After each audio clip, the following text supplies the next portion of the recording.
Dobrý večer, dostávame sa teraz samotnej interpretácie tohto EKGčka, takže ako vidíme, tak hlavne rizikovo tu vyzerajú tie T-vlny, hej. Prečo rizikovo? No, ten tvar je škaredý, vidíte, že sú relatívne hrotnaté tie T-vlny, vidíte, že sú relatívne vysoké, T-vlna nemá byť vyššia ako QRS komplex, dobre? A R-kmity sa postupne strácajú, hej, a prechodová zóna síce nie je posunutá, je v strede medzi V3 a V4, ale tie T-vlny jednoznačne dominujú nad QRS komplexom. Hej. To si pacienti všimli a v kontexte, že pacient bol klinicky symptomatický, aj keď neviem presne, čo nemal síce ischemické bolesti kardiálne, ale celkovo bol schvátený pacient.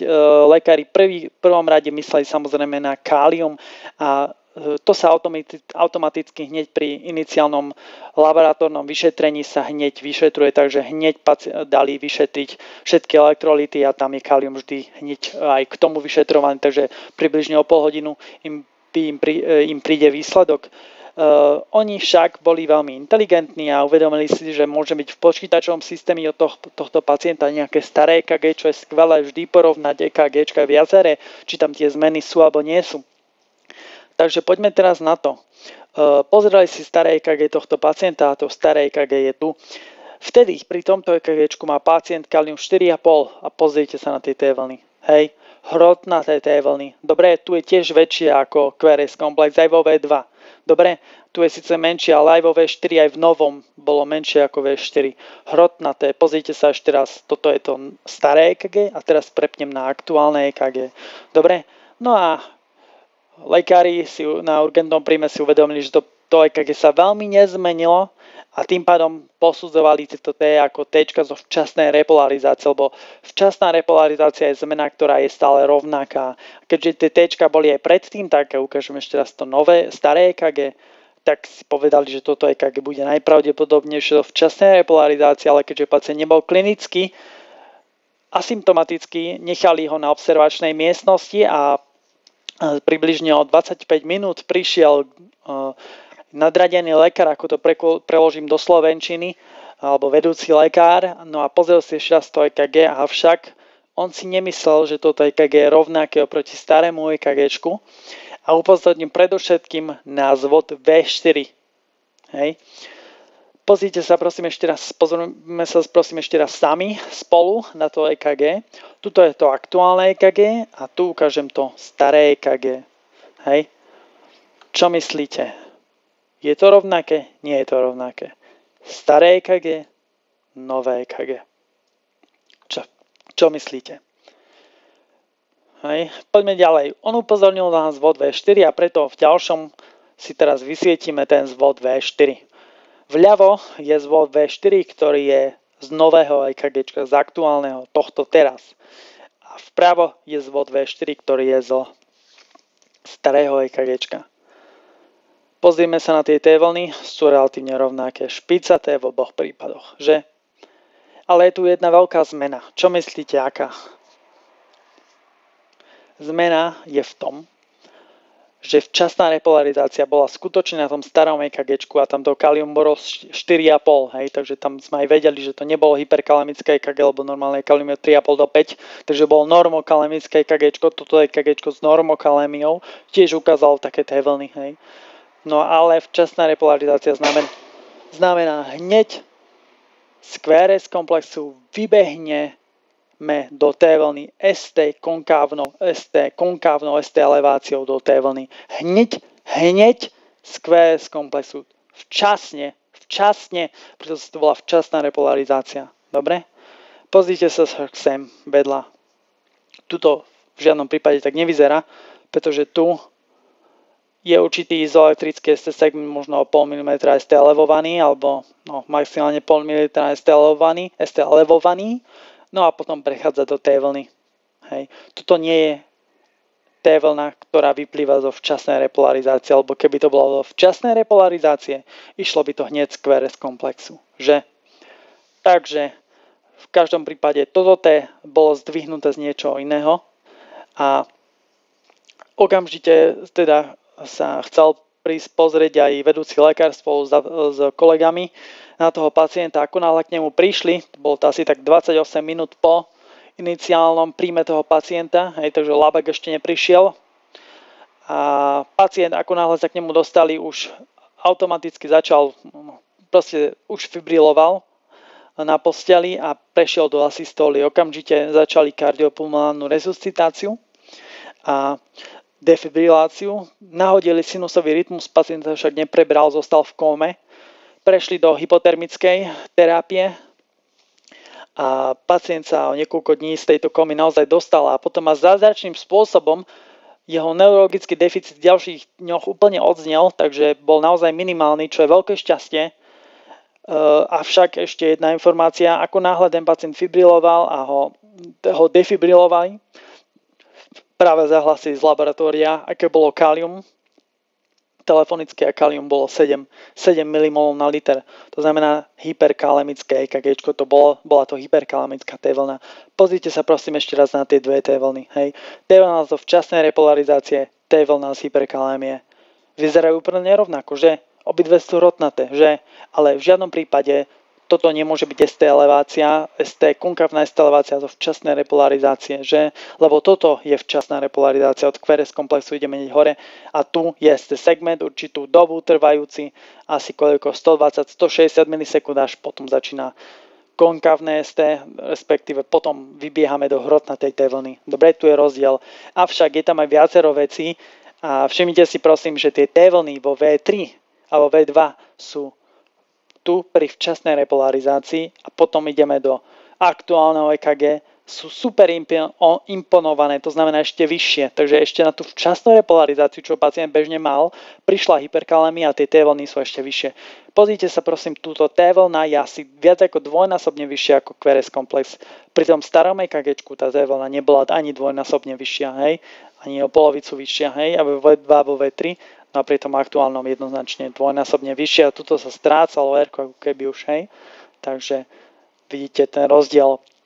Ďalšia vec, ktorú sme si možno nevšimli, respektíve ani oni nevšimli, bola v tom, že počítač nám pekne napíše PQ, QRS a QT interval daného pacienta a na tom EKG, hej, keď vám vypluje to EKG počítač.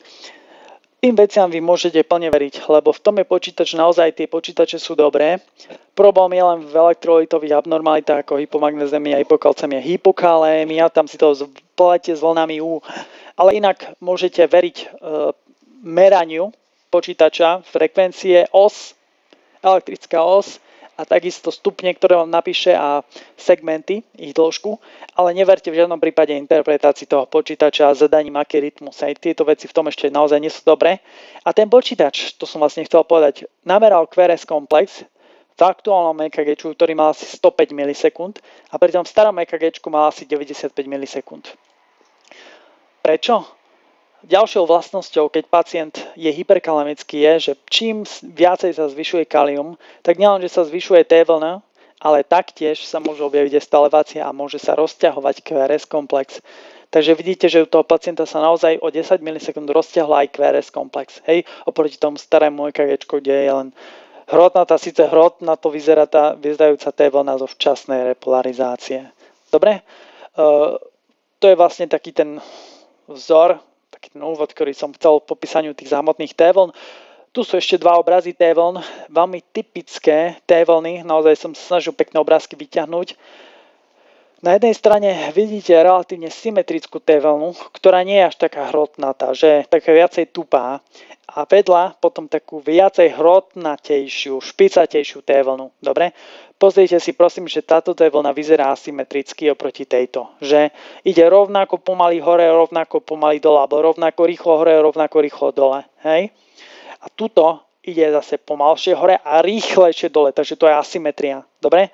Ďalej si všimnite, že pri včasnej repolarizácii early ripple, to je včasná repolarizácia, ER sa to niekedy volá ER, hej, je viacej asymetrická. Pri ischémii je viacej symetrická. QTC interval pri ischémii je obvykle dlhší a dlhý a predĺžený a pri včasnej repolarizácii a hyperkalémii obyčajne QTC nie je až také dlhé. Dobre, tu je kratšie. Oni vyzerajú rovnako široké, ale v skutočnosti tuto je iný zoom toho EKGčka, tým pádom sa nám zdá, ako keby boli rovnako široké. Hej. Nie sú priamo proporcionálne veľkosti tie EKG. To som kvôli tomu, by sme pekne videli tie vlny, hlavne kvôli tomu, že jedna je symetrická, druhá je symetrická. Ďalej si prosím všimnite, že na QRS komplexe vidíme jednoznačne vyrážajúci jekmit. Hej, to je toto tu. Jekmit a potom ostrý ohyb, prechod do ST segmentu. Keď tam je taký ostrý prechod, nie taký ako je tu, hej, menej, tu je plynulý, viac plynulý a tuto je ostrý. Dobre, takže toto už potom môžeme označiť ako jekmit, J-point, J-notch niekedy. A tuto ešte krásne taký kmit doplnený z dola, toto je typické pri včasnej repolarizácii. Dobre, prosím všimnite si aj, že tie T-vlny pri včasnej repolarizácii majú väčšiu hrotnatosť ako T-vlny pri ischémii, tam sú tupejšie. Dovolil som si preto dať všetky 3 typy základných významných, klinicky významných T-vln dať vedľa seba a poďme sa teda na ne pozrieť ešte raz spolu. T-vlna pri ischémii je obyčajne tupá a široká, lebo QTC je rozšírené pri ischémii. Hej? Tupá, široká a obyčajne symetrická. Dobre? Toto tu. K tomu ešte je dynamická, ale k tomu sa ešte dostaneme. Je dynamická táto T-vlna. Tuto je T-vlna obyčajne užšia a je asymetrická, toto je tá včasná repolarizácia, a je viac hrotnatá. A najhrotnatejšia T-vlna, ktorá obyčajne je viditeľná, to si prosím vás berte len tak, to nemôžem teraz popísať hrotnatosť, ale vie vám to pomôcť, keď dáte viacero vecí do jedného. Najviac hrotnatá býva pri hyperkalémii, dobre? A je aj symetrická, podobne ako akútna T-vlna je symetrická, aj táto je symetrická. Hej? Len táto je hrotnatá, táto je oveľa tupšia. Tuto QTC je obyčajne nie je také predĺžené, tu je QTC predĺžené. A pri včasnej repolarizácii je tá hrotnatosť niečo medzi tým a tiež je QTC skrátené. Dobre? Toto tu je tiež zmena, ktorá je skôr statická. V čase sa nemení. Pacient s repolarizáciou včasnou bol v 18 rokoch, mal také EKGčko, 25 mal také isté, 30 rokov také isté a tak ďalej, také isté EKGčko. Až kým nebol starý, tam sa tá včasná repolarizácia už stráca, lebo už tiež musí mať rastú ischémiu, hej, takže už potom nie. A hyperkalamické tiež je skôr v čase statickejšie. Prosím, všimnite si, že pri hyperkalamii tiež môže dojsť k tomu, že sa postupne rozťahuje QRS komplex, preto je to tu je napísané. Avšak pri akútnej ischémii táto T-vlna sa mení v čase, alebo tam je ischémia. Ten myokard bojuje o život, hej, on zomiera. To znamená, že tie T-vlny sa v čase menia. O 10 minút budú T-vlny iné. Takže ak chcete potvrdiť, či tam nie je akútna zmena, urobte EKGčko o 10 minút a tak ďalej. Ak je klinika stále.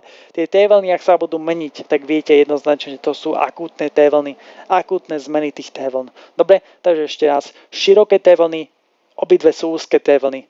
Hrotnatá T-vlna, hyperkalén, tupá, v transhumorálnej akútna ischemická T-vlna je tupá, niečo medzi tým, čo sa týka hrotnatosti, je včasná repolarizácia. Asymetria pri včasnej repolarizácii. Hej? A typická je doplnená tým jekmitom J-notch. Dobre? A symetria je pri akútnej ischémii aj pri hyperkalémii, avšak hyperkalémia je skôr hrotnatejšia a skôr ischemická T-vlna je tupá. Nebojte sa, budeme stále preberať jednotlivé casey a budeme sa pozerať na tie T-vlny, budeme ich spoločne hodnotiť, takže sa nebojte, to je len taký úvod, trošku také uvedenie do klinicky relevantných vecí. Dobre? Takže ďakujem za pozornosť a prajem vám pekný zvyšok týždňa, pekný zvyšok nedele a úspešný nasledujúci týždeň a uvidíme sa opäť v piatok alebo v sobotu. Držte sa, majte sa.